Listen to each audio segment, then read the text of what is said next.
was that you describe yourself as a business alchemist.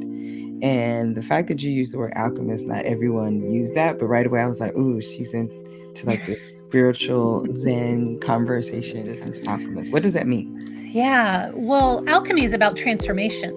And so when I I began my business career back in 2005, and I won't bore you with all of those details, but what I will say to you is in that time period, a lot has changed for me.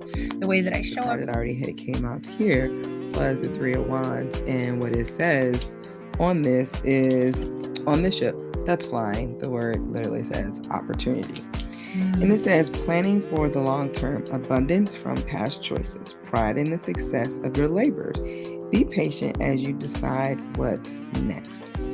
So a lot of times you live out the philosophy of keeping it fun, of remembering why you start your business, for it to be playful. How did you do that?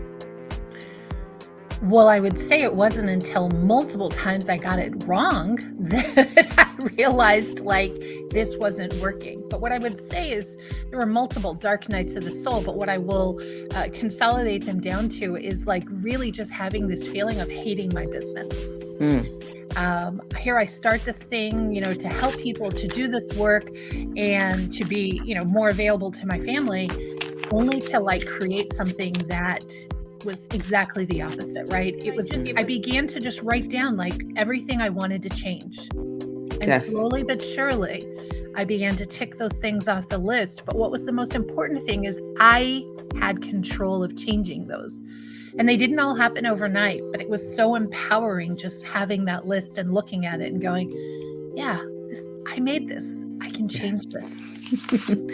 The release. So the next card where you were talking about the whole lawyer and like, you think of lawyers, like you want to avoid being in this jail and trapped. Yeah. And it's like, okay, how do I get out of this situation? Like, so I have created this whole business that's, because this deck is the success oracles. And it was like, okay, who's another business person out there that would connect to resonate with Michelle? And it says, self-interest has mass appeal.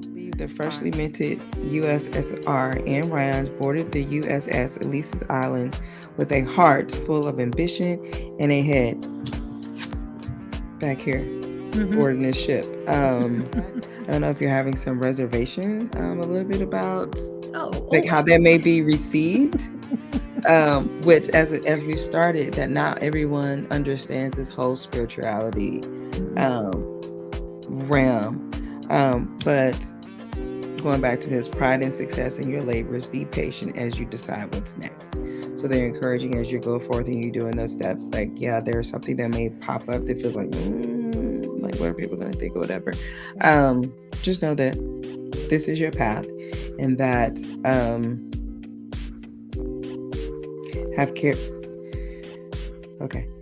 having care and compassion for others, make sure you have that for yourself as well.